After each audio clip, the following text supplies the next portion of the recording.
My mom does a beef stew at home, but it's always got a lot of potato and a lot of carrot in it, so it would be high starch.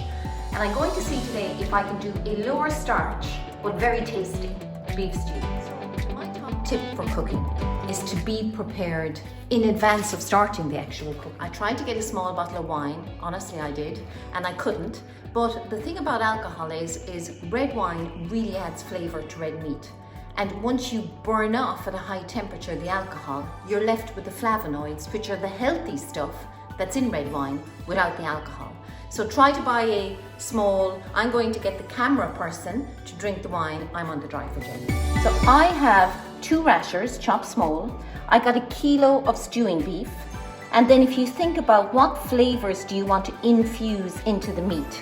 So I'll start with, I'm going to cook off the meat and the bacon in olive oil with the garlic and with onion. I'm going to add in the full stem of the thyme and then I'll just take it all out because I hate those woody bits. Couldn't get rosemary, so I'm going to put in a whole stem of sage as well today. So a 10 gram of sun-dried tomato. Worcester sauce is fantastic, or Yorkshire relish as they say in beef, and I'm going to add that at the end and taste it. And then I'm toying with the idea of putting in some creme fraiche, but I'll see at the end. Obviously beef stock cube, just one. That's the flavour that's going into the beef. I have 4 stalks of celery, which is 180 gram. I have 250 gram of mushrooms. Now you need to use, if you just use common mushrooms, they're very boring. So I use the rustica, I use shiitake, which are good in stew, the common mushroom, and the bigger, I have 1 big portobello mushroom in there. And then I have 850 grams. I've added the olive oil, and I allow the oil to get hot. You can hear now that it's hot. Then I'm just going to add half of the meat. This saucepan is large enough to put all of the meat in together. Don't move around the meat too much. Just use something like this, and as you see one side browning, just turn over the other side. You just want to very lightly brown the meat, and if you can see here, all of the juices are coming out of the meat.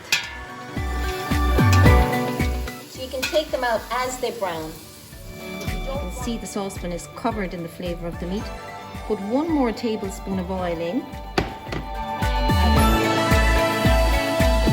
Garlic, your herb, celery.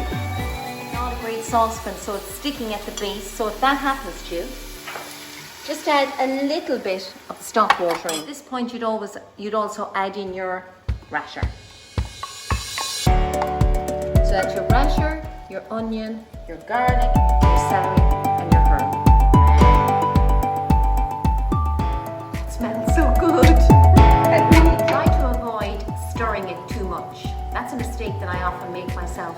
Just allow the juices, you can see the juices just even coming out of the onion and the celery, and all of the flavours will infuse. And to burn off alcohol, you have to put the temperature up very high.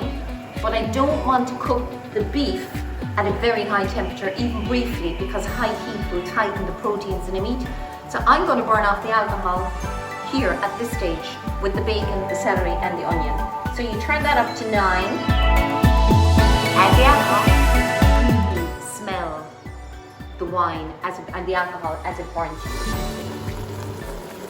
So let the whole thing bubble, but only for about 2 minutes. I wonder, could you get drunk on this? Just take a look. You turn your heat back down. I'm going to turn it down to 7. I'm going to add back in the beef. Make sure you get all of the juices.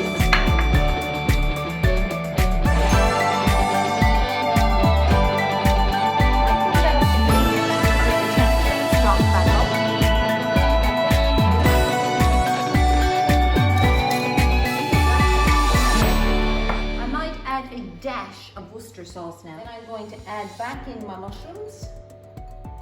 All of the ingredients are now in the saucepan. I turned down the heat. I brought the stew to a gentle boil. I'm going to put a lid on it. It's 2 and I'm just going to leave that maybe even at a 5. I'll keep a check. I just want to keep a very, very, very gentle bubble on it. And I'm going to see at what point are the carrots succulently soft and is the meat tender.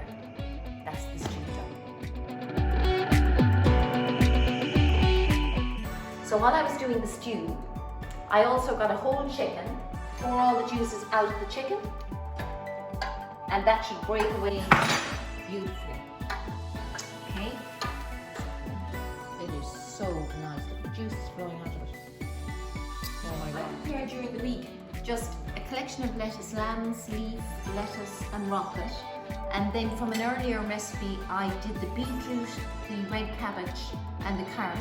And what I've mixed that with is the avoca dressing, which has just 4 grams of carb per 100 grams. At 20 past, so that's what, 50 minutes?